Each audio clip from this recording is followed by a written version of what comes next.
Step on up, grab a chair, take a load off your feet. There's whiskey on the table and stories to repeat. We're talking about the hustle, the grind, and what we'll find in the heart of second chances where treasures bind.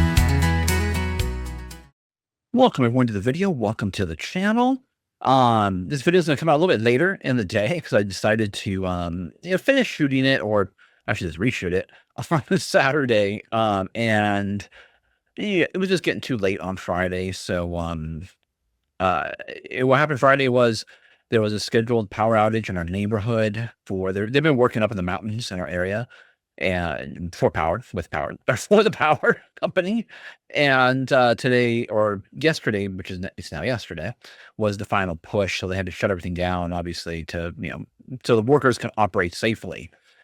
And so it lasted a little bit longer than the 8 hours they anticipated. So we had to go out and get something to eat, kind of cook.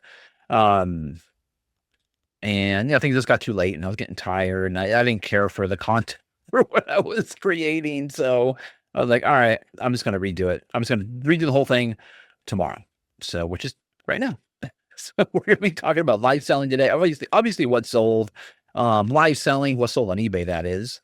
And then also, we'll kind of touch on the economy, things, the stock market. It's not too crazy. It's been rather quiet as of late. Quiet in reselling, quiet in, the news as far as what's going on out there. So, that's good. That's good, I guess. But let's go ahead and get a pour in really quick. I'm breaking out the Woodford Reserve. This is all from the back of my cabinet. So I've been shifting things to the forward so I know what I have and what I know I can break into. This is a Kentucky straight malt whiskey. So malt referring to malted barley. So, and in order to be able to say that, all these like rules and everything when it comes to alcohol, spirits, whiskey, so in order to be able to put that statement on here, it has to, the mash bill, or what makes up your mash, which turns into the whiskey, has to be at least 51% malted barley. Typically, like bourbon, it can already be called a bourbon, an American whiskey bourbon. It has to be, I think, 51% corn. And then there's other rules for other countries, states, whatever. But if this were to say single malt, which you see on Scotch whiskey, then that means the whole thing is malted barley. So if it's a single malt, it just means that the whole thing is malted barley. If it just says malt, it means there's only some malted barley, or there's at least 51% malted barley in your mix. So it's a bit unusual for, American whiskeys to be, they do have malted barley in there. They have barley in there, unmalted, malted. But it's, a little more unusual to have a 51% malted barley whiskey. So, Woodford Reserve, I'm going to crack that open here, and I'll give you my tasting notes on that. Yeah, it is Woodford Reserve, and Woodford Reserve is a very good American whiskey. I definitely highly recommend it. Let's see here, but they do other variations. They do their standard, which you see in stores everywhere, and then they do different variants as well too of that.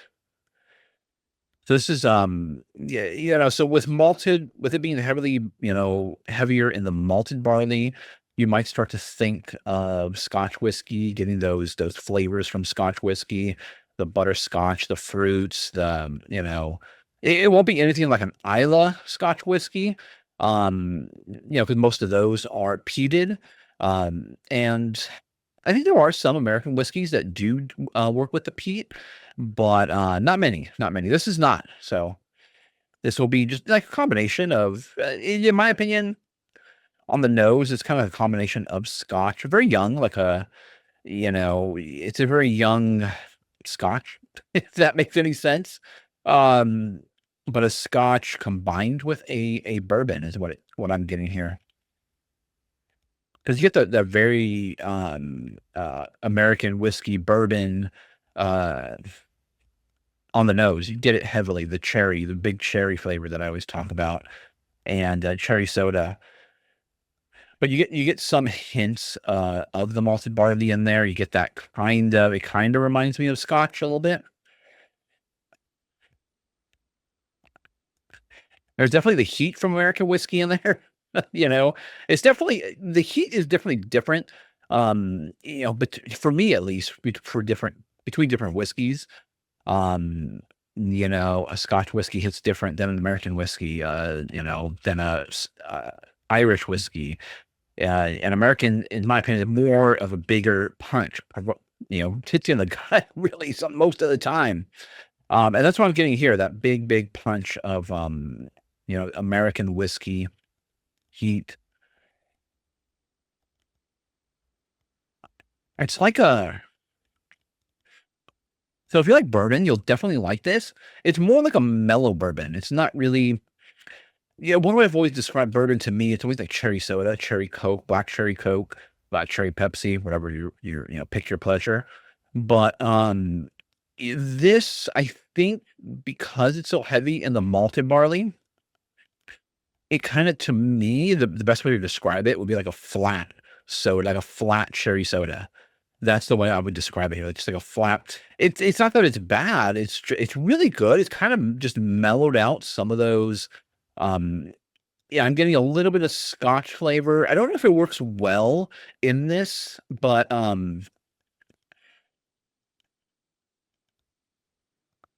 better on the nose, but it's still a good drink. Still a nice, mellow, well-balanced drink. I would prefer the Woodford. I don't really get too much smoke in this one. I mean, there is some like fresh wood, like fresh cut wood.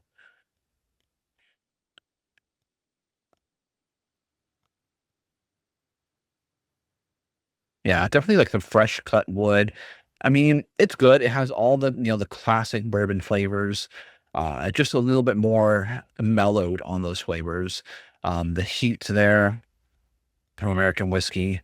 And I don't know. I wonder how long it's been aged for. I don't know. 4 or 5 years or so. It doesn't say, and it says proprietary batch, so we probably won't ever know what the actual mash bill or what makes up what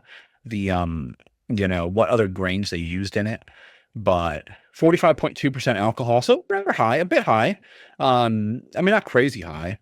It's a little bit higher than normal. 40% would be, I guess, baseline for most. So you got a little over 90 proof on that. It's actually batch number 50 of 804. So 804 bottles were made, and this is bottle number 50. So not a bad drink. Definitely, the Scotch whiskey is there. It's kind of just provides a balance, an overall, not a balance, an overall muting of the American whiskey bourbon. Bourbon is what I'm really getting, in my opinion.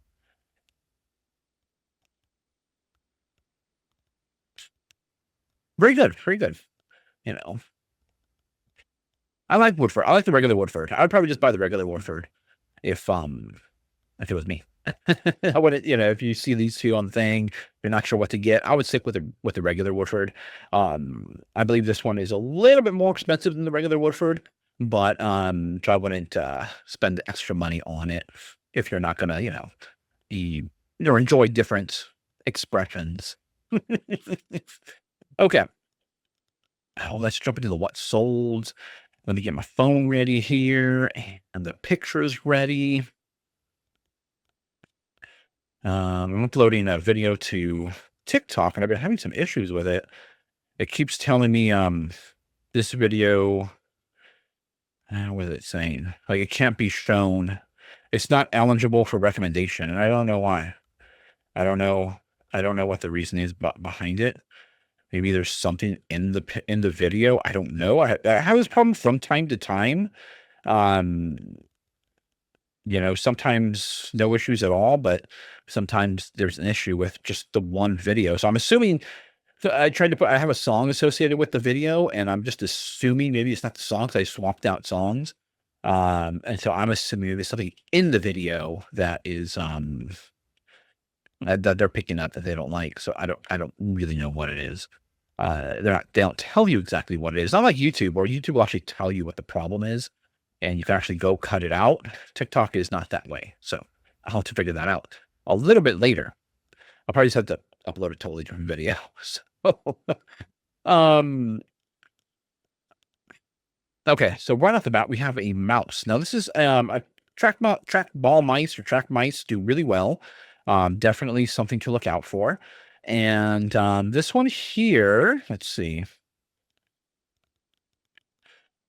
I go back to my screenshot here. Where are we at? Here we go. Okay. Okay. There we go. So this one, these do really well. Not necessarily this brand, but the older ones, the Microsoft Logitech ones, the ones kind of like this right here. This is a really cool one. Goes for up over $100. This is a Logitech variant. So there is a Microsoft variant of that. There's actually two different Logitech variants. And they're really cool. I don't know why they don't make them anymore, that style anymore. It's really cool. This is the one they make now. They make the one with a thumb, which is incredibly annoying in my opinion. I like this. I like this style. So I thought when originally I couldn't find these, I didn't have these. This one was from Amazon. It might work, but it's just too weird. I just don't like it. I don't like the feel. It's not very. It's ergonomic, but it's not very ergonomic for me. So I decided opted to sell it. They do this company, this Elecom. They do make they do make a couple of variants of this, and I tried them both, and they're not very good at all. There is a company that is making ones like the old style, and I can't remember their name, off the top of my head. But if I do think about it, I will let you know. If I do remember, I might look for it when I cut the video really quick. But there is a brand out there that is remaking some of the older ones, and they're just look really good. Look really good. I haven't tested it out, but I hope to soon. Okay, this one's over $22.61, $10.58 what they paid in shipping. So it was a little bit heavy, and went in a padded poly bag. So really, really cool.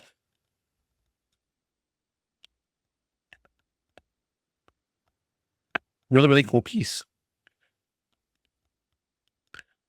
Okay, let's go that way. Okay, there we go. Got it right. All right. So we have the Garfield plush. These old Dakin plushes do really, really well. They don't go for a crazy amount. There are some that do go for quite a bit, but not many. Most of them will float around the $15 to $20 range. This was a smaller plush, and this one went for $14.36, $5.80 what they paid in shipping, went in a padded poly bag. And so really, really cool. And you got to get it for less than $3, in my opinion. 3, 4 is kind of pushing it. 5's, in my opinion, is kind of really pushing it. You want to get it for less than that. But really, really cool. They have the Garfields that kind of cling to windows as well, too. Those ones tend to go for about $20-ish. But these smaller ones still do really well. They're easy to ship, easy to picture. I do pick up this brand, if I do see it and if it's in good condition and it's a good price, I will pick it up. It doesn't matter if it's Garfield or not. It's just an old retro vintage brand that I'm hoping, someone out there is looking for that exact plush, not necessarily Garfield, but any one of that brand, cause it's old, like I remember this back in the 80s and 90s. So really, really cool. Keep your eye out for these vintage Garfield. They do sell incredibly well. And mind you, the items I'm showing you here, I forgot to mention this. This isn't everything I sold. These are just the cool, unique items that I picked out from my what sold for the last week. And I just think they're cool. They're unique. There might be items that everybody will be passing up, but I'm here to tell you, just take a second look. Use Google Image. Google Image can be your friend, or if you see it here on the video and you end up seeing it in a thrift store, just know that some of these items do sell. There's some of them that don't necessarily sell for a crazy amount of money. They're not like huge bolos, but they do create consistent sales on eBay. So this here, I already sold the refrigerator, which I think I showed that in the previous video, but this one now sold. These delights, definitely a name to look out for. These are die cast metal, so they are heavy. They do have a bit of weight to them. This is the stove top and has a little oven. On top here, it's actually a bread maker. There's actually another sliding door up there, which is really cool, very intricate. $40.33 what it sold for. $9.31 in shipping is what they paid when they padded poly bag. But excuse me, dollhouse miniatures is an incredibly great category for me. I sell a lot of items in that category. It does incredibly well. So keep your eye out for these dollhouse miniatures. Typically, they are wood or plastic. I don't come across metal or die cast ones that often, but this one had a ton of moving parts and there were little trays and things you can pull out from here. So really, really cool piece. Definitely keep your eye out for these delights or anything that's really, really die cast. Luckily, this has all the markings underneath it. But dollhouse items, if it's well made, vintage, and especially if it's die cast, keep your eye out. Matches. Now I'm still selling matches. I still have some matches that I'm selling. This one sold surprisingly a matchbook, just a tiny little matchbook, sold for $8, and shipping was $5.80 on this one. So really, really cool. I mean, don't pass up matches. You can generally get them in huge bundles. So you're paying one, usually very small price. People don't usually charge that much for matches. They don't think that there's a lot of value there. But and there isn't necessarily a lot of value, but if you take $8 here, $5 here, $7 here, $10 here, I sold a 2-pack of these restaurant matches. The restaurant was really nothing really about the restaurant, but it came from Amityville, New York. And what do we know about Amityville? The Amityville horror. So that's how I marketed the matches as. So this one here, Hotel Monaco, and Monaco is a very wealthy city, wealthy place. So I figured these would have a little bit more value than others, than the other ones. Some of them I do group up, like if Holiday Inn, bunch of Hyatt ones or restaurant ones, I'll group them all together, like Denny's or something like that. I'll put them all in like a restaurant bundle. I'll put them in a hotel bundle, and I'll sell them like that. But I will cherry pick ones out of there that I think can go for a little bit more because, majority of them, like the Amityville one, this one here, there's no data. There's no, there's no sell-through rate. There's really nothing to tell you that this is going to have a little bit more value than others. So what you have to do is just rely on your past knowledge of reselling, selling items, selling matches, and wholesale stuff. And it didn't steer me wrong. So, I mean, it's not crazy amount. We're not getting richer. It's $8. It's only $8, but still, it all adds up. So really, really cool. Oh, on the whole bundle of matches, I'm already, well into the profit on those. So this is just more icing on the cake. Here's another item. Really, there's no data to go on for this exact clock. There's nothing to tell me that it has any value. Everything would tell you leave it behind at the thrift store. Especially if you see this name, the Telstar name. Don't just start buying Telstar clocks and start trying to resell them, because this one sold for $55.82, 13.92 in shipping. Not all of them, Telstars are not going to go for around $50. Okay, but this one did. And why did this one go for that much? Because this has a thermometer, a hydrometer. It not only has a 12-hour clock down here, but it is also in military time. It also has all different world cities around the clock as well. Not sure how you would tell the time because I don't know. You would just have to, make the calculation when you see the time. But it's in military time as well. It's so really, really cool. And that's what really got it sold for that $55. The fact that I had all those components along with it. Not that it was a Telstar clock.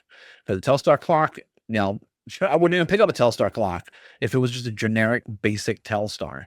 But the fact that this had a bunch of things going for it, thermometers, hydrometers, barometers, I sell them all the time. They do incredibly well. I sell vintage alarm clocks. They sell all the time. They sell very well. This is not it's not an alarm clock. It had a combination of a lot of other things that do sell really well in one package. And that is what prompted me to believe it should sell for quite a bit. And sure enough, it did. $55.82. Padded poly bag. On my large padded poly bags. I didn't just throw it in a padded poly bag and that was it. All these items do get wrapped in additional bubble wrap. So just be aware of that. There will be additional bubble wrap that is needed to ship these items out. And don't get your bubble wrap. I mean, if you're shipping a lot of items, don't go to Walmart, don't go to Target, don't go to Office Depot, don't buy your bubble wrap there. It's expensive. You're going to need to find some sort of distributor. I order mine online, and you're going to get gigantic rolls the size of dump truck wheels delivered to your house or wherever you deliver. So, and then it's really cheap. Okay. Now, silverware hasn't been selling that well, and that's probably because, we're out of the season when people get together. So, it tends to do a lot better towards the end of the year, Thanksgiving, Christmas, people are, in having company and they need silverware or matching sets. And so IKEA silverware does better than most. It's not the best quality, but the name, it's all about the name when it comes to IKEA here. And we sold this set of 8 for $29.02. $8.71 what they paid in shipping when the padded poly bag. And silverware, it still moves. It still moves. I'm still picking up because it will move. Stick to the good names: IKEA, Oneida. Intricate patterns do well. Whether they're silver plated or not doesn't really do well unless you find actual silvers or sterling silver. Then it can do really well. Fortessa is another great brand to look out for. Cambridge is another good brand to look out for. So try to buy them in large bundles. Try to get them as low as possible. And then you can sell them as giant sets. You can piece it out however you wish to do it at that point. Try to get as big a bundle as possible. Don't pay too much. Spoons and forks do a lot better than like dinner knives or serveware. So just regular old spoons, teaspoons, tablespoons, dinner forks, salad forks do way better than others. So definitely keep your eye out for IKEA silverware. People still like IKEA. Although not IKEA lights. I stopped buying IKEA lights. They aren't selling. So don't buy IKEA lights. Okay. Over here. So this one is, I don't, really, really like to talk about those huge bolos. And by those huge bolos, I mean those ones that you pay $5, $6, $7, $8 in this case, and it goes for $100, $150, $200, $300, because it's not something that is really repeatable. It's not something, it's not easy to find, 10 times your money, 20 times your money, 30 times. It's not easy. It's not difficult. I mean, it is difficult to find those items, is what I mean. It's very easy to take, $5, turn it into 20, 30. We'll start getting higher. And I talked about this before. When you start getting higher, it starts to get a lot harder and harder to find those types of items. And then you find your buy-in price start to go up. Instead of paying, let's say, if it goes for $100 more or less, and someone kind of knows what they're doing, you might end up paying 20 or 40 or 30, so your buying cost is going to go up, with the technically, more often than not, your buying cost will go up the more value something has. Especially nowadays, because everybody can just Google image anything and see what something can potentially go for. But they're still out there. They're still out there. Like these ones where you pay, $5 turn into 100, a couple bucks turn into 100, 200. They're still out there. And this one, and the reason why I'm including it in here is because it's unique enough to include in here. It's really unique, really cool, and it belongs in this segment. So Angry Wobot Gazing Panda Art Sculpture 15 to 25. There's only 25 out there. And the artist is Aaron Martin. So when you look it up, clothing comes up, and a bronze actual statue of a panda comes up as well too. And the bronze went for $500. So this was a resin bust, and I wasn't too sure. I figure the bronze was going to be top of the market. And this is not bronze. So bronze do really well. Bronze, anything does usually pretty good. But I figured maybe about 200, 250 or so. So I did price it up with the anticipation of accepting anything around $200. And if someone paid me full $300 asking price, I'm like, all right, cool. So I got an offer, and it was an overseas offer, which is great because no takebacks. um, of 175 for this piece. And so I was glad. I was like, all right, excellent. $175. That's a pretty amazing.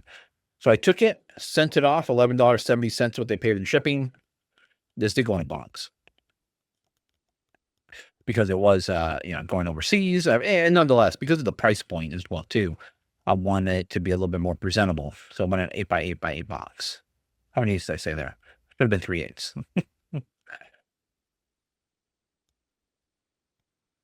So the more you put yourself out there, the more you put yourself in a position to find these items, they will start appearing, but don't just rely upon those items.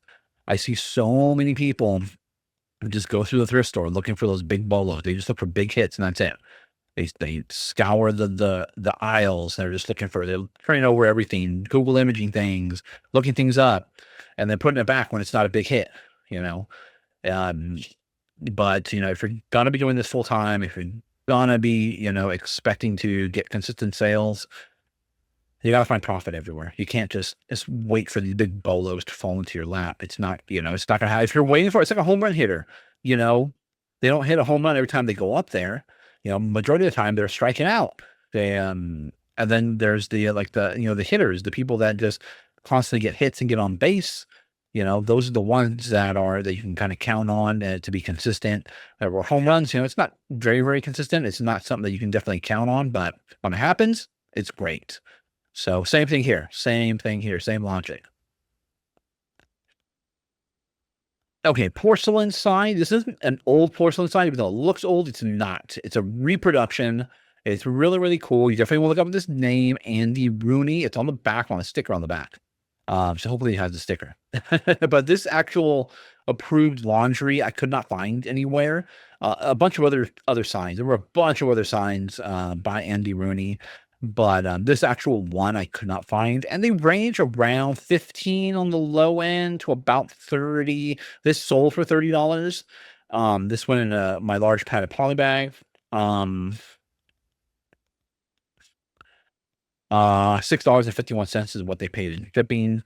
And really, really cool. Definitely look out for it. There's a lot of consistent sales under this name, under this brand. So I'll be seeing these signs. Definitely pick them up. A lot of these, even a lot of these reproduction porcelain signs do really, really well, especially if they're associated with some sort of brand, gas brand, anything like that. Those do really well. I looked this one up. There was nothing out there on it. So I aimed for the top of the market, and I got it. I got top of the market. So that's pretty cool. And organization. I sell organizers like Franklin Covey's all the time. This is not one of those. This is just a recipe file. So it's from Hallmark, and it's sold. It sold very, very quickly within a matter of a few hours of me listing it.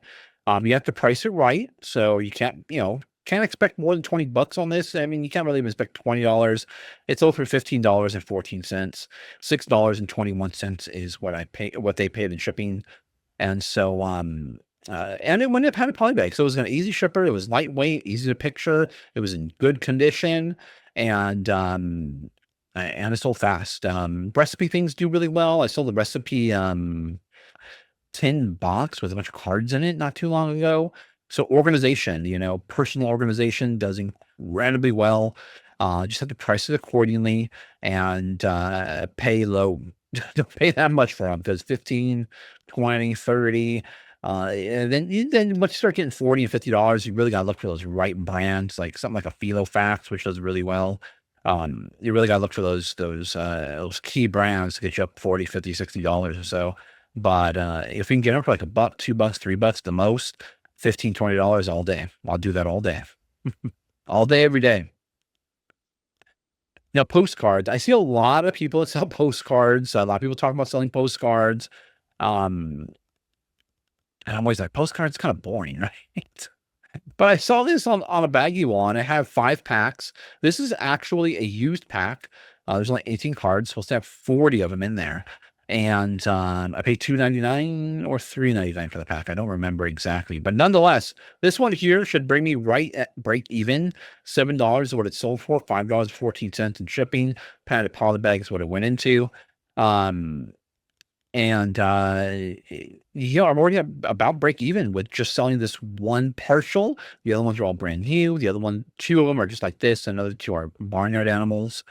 And they do really well. Retro, vintage. People still look for this stuff. They still look for postcards to send out. People still look for personal organization, writing instruments, paper thing, blank media, CDs, blank CDs, blank DVDs. People are still out there buying these things, and they will pay up for it. You just can't pay too much.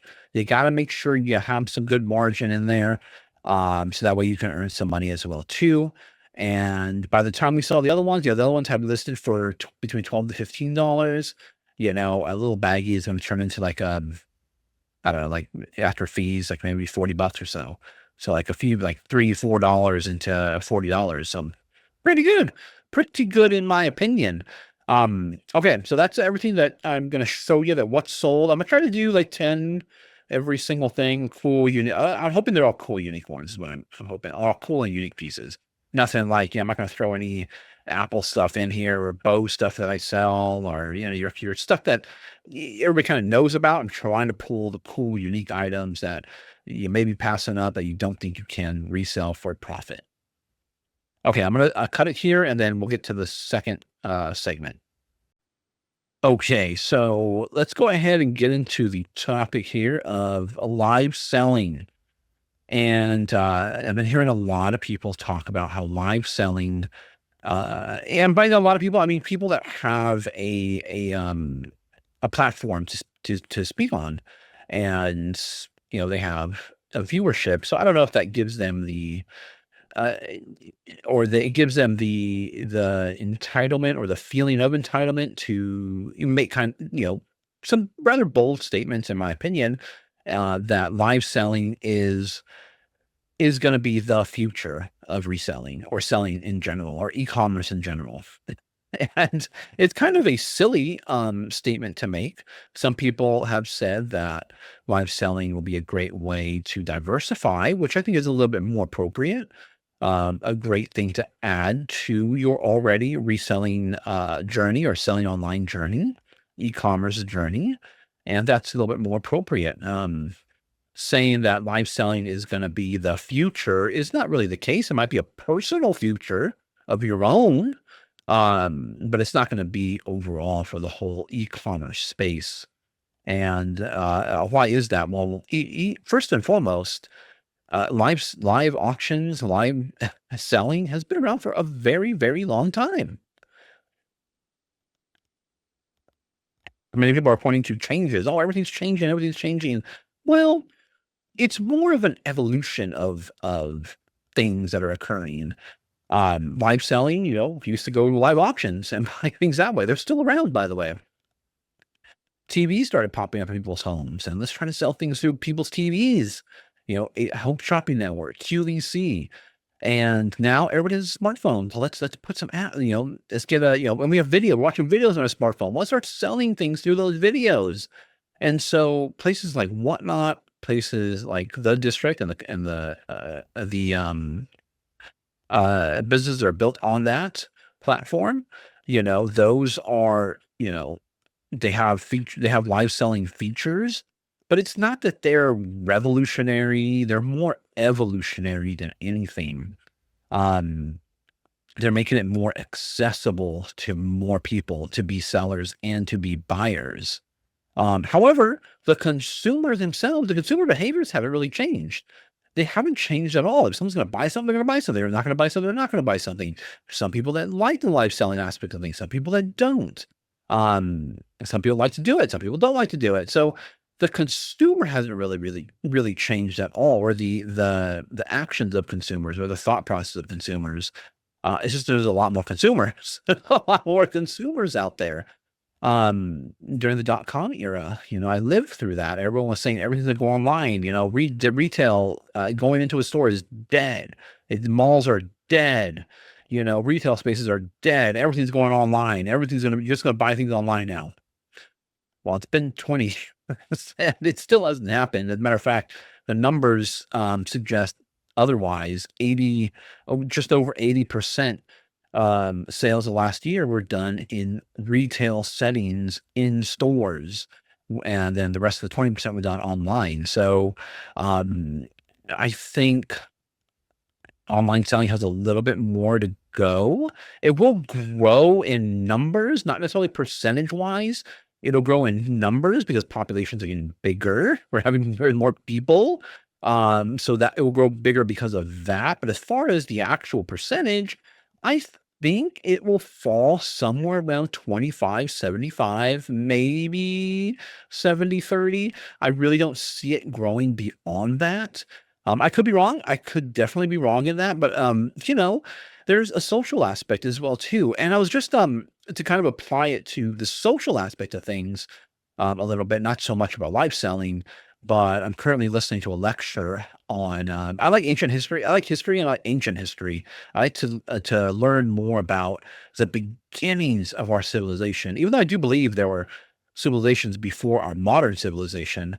Um, that existed. We just, we just haven't discovered it yet, or they're, long been destroyed or wiped out by earthquakes, oceans, whatever, waves, stuff like that. But I like going back as far as possible in history and studying that. So I'm listening to a lecture right now on, when early humans decided to get together in communities and form cities and towns and all that. And the general consensus was a lot of early humans were hunter gatherers. So they would, they would hunt to eat and gather to eat. And then they would move on when those resources were exhausted in that one area. And then, at some point they started to, harvest their own food or grow their own food and keep animals in pens and fenced in and raise them that way. And then, communities began to build around that. The sense too that we have to, this is better. It's better to grow our food instead of constantly traveling to find food. Now we have to protect that. And then we have to build, a community, a town, a city, a village, whatever. And that's been the general consensus. However, as of late, the archaeology is now showing something different. It's now showing that people got together not because they were necessarily growing their own food or keeping animals. They were getting together because they wanted to be together. People wanted to get together in communities and have that kind of social interaction, have social interaction of a community, of a town, of a village. And then the growing of your own food, the keeping of animals, kind of grew out of that. It was like, all right, we don't want to go out there and chase down, bison or anything like that. We don't want to do that. We want to raise it here. And so the raising, the growing of food and of your own food came because we started to form communities, started to form towns. So a little bit of a reverse thing. Uh, you know, as far as, the history and, always learning new things. We're always discovering new things. And, I like to study that and I like to, listen to that stuff. So currently listening to a lecture on that. It's very, very interesting. Um, but either way, as humans, we are social creatures and we love being around other humans. We form families and all that, right? People like to go hang out with their families. Most do. Maybe not all. Most do, or hang out with your friends. You like to go out and hang out with your friends. We like to go out to the malls. You like to go out to the stores together. You like to go out and eat together. Those are all, for the most part, nice feeling events in your life. And so those things won't go away because it's built into our, I mean, and we can probably maybe, evolve out of it at some point, but as of right now, we are all social people. Where people are all, most people want to be like to be and enjoy being in social environments. And so then going out and not just staying cooped up in a house. I mean, so many people, how many people feel, when you're at home all the time, you just feel cooped up. You feel like, I gotta get out. What did the pandemic do? Everybody got, was getting stir crazy, or what do they call it? Cabin fever. And everyone wanted to break out and let's go, let's get out. What do we see right after that? A lot of people started going out, a lot of people broke curfews or whatever and started going out, meeting, having parties. And then you would hear about it in the news, right? So, and, we can't help what we are. And which is why I think, as far as e-commerce go, it will continue to grow because normal people will continue to grow. As far as the actual ratio, that will probably remain. It'll get to a certain point, and it'll kind of just stay there. It'll reach like an equilibrium, and it'll just kind of stay there, and it won't really, really proceed any further than that. Uh, and so, and then a part of e-commerce now is going to be this live selling. And, it's going to be up to you to choose what you would like to do, what you feel comfortable doing. I will tell you, if you start splitting up your time, definitely take into consideration, we're not built to be multitaskers. Humans, we're not wired that way. And so if going to take on multiple tasks, do understand that, you know, consider it like a part-time thing. And then you might gonna have to take away parts from something else that you're doing. Maybe, you are doing eBay full time and you're pushing at full-time time. Maybe you're spending 8 hours on that, but you want to do some live selling. And just remember, live shows take time. And technically you do sell a lot more volume on live shows. So, let's say you want to do an hour show, you have to cut an hour into that 8 hour, take an hour out of that 8 hour time. So your eBay side may suffer a little bit because of that, but hopefully you're going to make up for that with your live selling. It could cut into other things too. I'm seeing it right now with people on social media. A lot of people are doing, those that are going live selling more often. Their videos are suffering. They're not putting out as much videos, or the quality of the videos aren't that great. And that's hurting. I mean, you could obviously, hire help, hire people to kind of do things for you here and there. Um, uh, in the movie Wall Street, Gordon Gekko's character says, to be rich enough to, what did he say? He says, rich enough not to waste time. And basically, you're now, you're putting other people to do work for you to earn you money. So you're not, yeah, you're not hiring people and losing money. The goal is to hire them and earn more money for you, right? You gotta, they not just gotta pay themselves. You gotta be able to pay them with what they're doing, but you also gotta, make money for you to do that. So that is something else to explore if you do want to go down that. Obviously, that opens up a whole other can of worms. Working with other people. We are social people, but sometimes, when it comes to work, mixing business and people, and I prefer social aspects myself. I don't really, really like to mix, people and business. It can really, really, it can really get messy, and I've seen it happen with a lot of people in my past, as well as out and about in modern times as well too. But I've seen it happen a lot in my own past, and um, can really wreck a lot of friendships and things like that. So definitely be aware of that aspect of bringing on people, bringing on help, because then you think, oh, well, the most easiest are family and friends, but it might not be the best choice for you. I'll just finish that off. So there's nothing wrong with adding live selling. Live selling is not the future; it's a part of the future. And life selling's been around forever. It's part of the past, part of the middle, it's part of the present, it's part of the future. It's not, it's just evolving into something else, just like everything else. Everything else is just moving forward, getting better, changing, adjusting to the current times. Um, Same thing with AI. AI is just I'm gonna throw AI in there. I can't throw it out there again. AI is just the next evolution of what Google search was. And then Google search before that, there were other search engines before that. Then Google came around and was the big dog. It was the better algorithm. And then now we're having, far more advanced algorithms than that. It was way better searches, way better results on things. So just keep that in mind. And some of these people, that are heavily promoting that live selling is the future, look to see what if they have any skin in the game, because more than likely they do. There's a reasoning behind why they're saying that. There's a reason why they're trying to push their point across, to use that psychology of keep repeating it. And eventually somebody will believe it.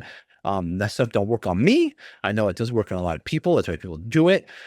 I can see right through it. I remember one time, I think I may have mentioned this story one time before, but somebody at my old job, um, over at the hospital, well, not old job, because I still maintain an on-call status there. I don't work there full time anymore. But I still maintain an on-call, and I work every Monday there. The hospital duties every Monday, so typically every Monday. Um, but somebody who was a really good manipulator. I'd watch him manipulate people, and he was so nice about it, so kind, and so nice about doing it. But I saw right through it. I would tell people, I would tell those that I knew. Uh, and he tried it on me one time, and I stopped it right then and there. I said, "You're not pulling that." I mean, no, I'm not going to do it. And then I got all defensive, like, whoa, whoa, whoa. I mean, I didn't mean it that way. I didn't mean, I'm like, no, I know exactly what you mean. I know exactly what you're trying to do, and I'm not going to do it. I'm not going to fall for it. Although everybody else did. He didn't expect me to put up that resistance, but I knew exactly what it is they're trying to do, and I can see right through it. So, um, I am a bit of a master when it comes to human nature and seeing these things and identifying these manipulative ways and tactics that people have, ulterior motives that people have, and seeing right through it. And most of the time, I don't really do anything about it. I just see right through it and I let it happen. Everybody's. There are all kinds of different people out there, and if you know how to work with certain people, you work with everybody. If you know how to work with people, and you have the ability to identify the skills that people have, and either have or don't have, their different personalities, characters, whatever, all their different traits. There are ways to work with everybody out there. You just got to know how to do it. The problem is most people don't. People that are put in positions of leadership are not people. They don't know. Are not people. People don't know. People don't have the ability to be able to identify, people's skills, what they're good at, what they're not good at, how they learn, how they don't learn, and all that. And so they end up failing, or they end up, it ends up being an unpleasant experience. I'm fortunate to be able to have those skills and identify them. It's just, I just choose to either work with someone or not. I like to sit back and just observe mostly. Okay. As far as the economy goes and the stock market goes, for this part of the video, there's not really much going on, not really anything too exciting. It's been rather quiet, probably because of the holiday, the Easter holiday coming up. If you do celebrate, Easter, actually, there's nothing in there. Actually, I don't even think alcohol is the right thing to do for Easter, right? I don't know. Didn't they drink wine back then? But if you celebrate, happy Easter. But one thing that is rather unique that I did want to mention, and I keep forgetting about it. I saw it in my notes. I'm like, I should just mention this. So a lot of things, when it comes to stock market, everybody looks at charts, everybody looks at the graphs, everybody looks at the cycles, what happened here, and 20 years ago, what happened on this day 20 years ago, what happened during this time frame 30 years ago, 40 years ago, last year, 2 years ago. And it can really help. It can definitely really help. But I think there's a bit of a change. I talk about evolution. There's a bit of technology is getting more and more integrated into our everyday lives. So in the past, tech in the stock market, beginning of the year would always be kind of a drag. The first half of the year, because there's typically not many announcements when it comes to tech. They aren't really releasing anything at the beginning of the year. It tends to happen towards the end of the year. And then you start to see tech companies start to pop off, and, a lot more talk and chatter about tech and what's going on, what's successful, what's not successful as well too. So that's typical. That has been typical of tech.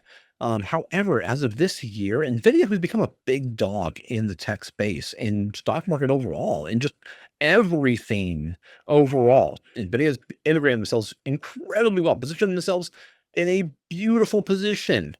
Um, so NVIDIA typically releases their latest GPUs, which are graphic processors, typically associated with gaming, but are now being known for, well, not necessarily cryptocurrency mining anymore. It's kind of dead when it comes to video cards, but they're more becoming a player in the AI space, and AI is getting integrated into everything.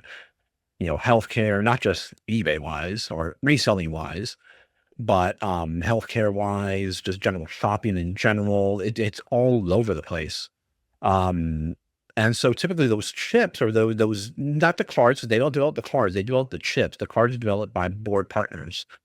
So the actual chips tend to come out towards the end of the year. You start to see those cards come out at the end of the year. Well, there are some issues in the production of those, and so they stopped it. They didn't have their release at the end of the year. They had their release at the beginning of this year. So a little bit unusual, because they're such a huge player now. It really caused some shifts in the market in the beginning of this year as opposed to last year in tech. Again, I primarily focus on tech because that's what I like. That's what I enjoy. That's what I'm an expert in. Not really much of anything else. Well, I mean, I like to think of myself as an expert in history and science and stuff like that. And I guess it's associated with kind of tech as well too.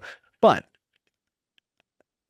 um, however, I do believe there's a shift because a lot, tech has been integrated into we all carry smartphones now. It's just becoming second nature. All of our information is on the cell phone now. We're using it for almost everything in our daily lives. So I think tech is really going to become a major player throughout the tech sector is going to become a major player throughout the whole year now. The only issue is if we can resolve things with China. Who knows? I definitely think there will be a resolution to that. Um, so we now see that these tariffs and everything really more so to create a smoke screen, to create a lot of chaos, and not really it kind of disguise those people that were on the inside knew, or those people that can see it knew that this was really directed towards China. You were kind of throwing a flashbang grenade or a smoke grenade, into the big crowd, and then you had a precision strike in there that nobody else was really paying attention to because everybody else was disoriented. Then everybody was like going crazy about everything else. Everybody else is going crazy about the tariffs on the island. I forgot what, the Arctic island or something like that, or it's mostly animals or something. Um, Everybody was concerned with that when the tactical strike. The strike was somewhere else, was in a different direction. And so when you've used these type of tactics before, you kind of are aware of it, and you kind of can identify it. And it's just a matter of finding out what exactly, follow the logic, and you'll see exactly what's going on there. So very interesting. Will it all get worked out? I definitely hope so. This over 100% tariffs on both sides is going to hurt both sides. It's not good for any side at all. So hopefully, what do they call it? Cooler minds, cooler heads will prevail, I think. Hopefully somebody will, hopefully somebody, maybe after the holiday, perhaps. I hope there's something that happens here. Because China is already in the position to be a major supplier to the world. Perhaps we could have stopped it at some point. We can't stop it now. Too late now. We rely too much upon them. And so we do have to work with them. And, like I said earlier, there are ways to work with difficult people. There are ways to do it. There are people that know how to do it. It's just, you got to find those people, put them in positions to be able to utilize their skills. Okay. Otherwise, I gotta get this video released. That's going to be the end of the video. Let me know what you think in the comments down below. Let me know what you think. I'm probably going to put a song at the beginning of this, a new song. I'm trying to integrate music into some of my videos. Got some advice as far as, how do you better make videos, basically. They're more watched and more clicked on and all that. So I'm starting to apply some of those tactics to my videos, and hopefully you enjoy it. But thank you for watching. See you in the next one. Hey, you've made it to the end. Thank you guys for watching. If you enjoyed this content, please like the video by hitting the thumbs up. Subscribe to the channel by hitting my little round icon down below. It really does help us out here. Also, you'll find a couple of selections. You'll see a playlist of videos to watch and my most recent video that I did upload.